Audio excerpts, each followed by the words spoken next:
Welcome to A Taste of K. In this video, I'll show you how I make my barbecue pork ribs by cooking it on the stove and finish it in the oven. In a previous video, I showed you how I clean and season this meat.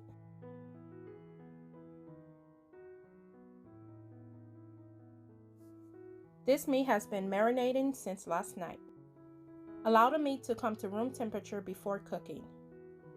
After 15 minutes of cooking, the meat produced its own water.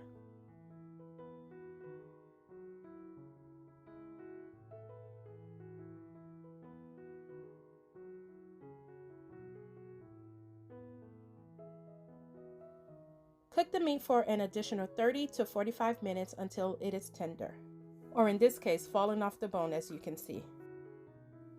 Add the ribs to a baking dish. Preheat your oven to 525 degrees Fahrenheit or just set it to the broiling setting. Add the barbecue sauce of your choice. Add it to the oven. Place in the oven for 5 minutes.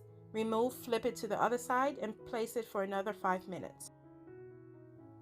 And there you have it, this juicy, falling off the bone barbecue ribs. Thank you for watching. I'll see you in another video.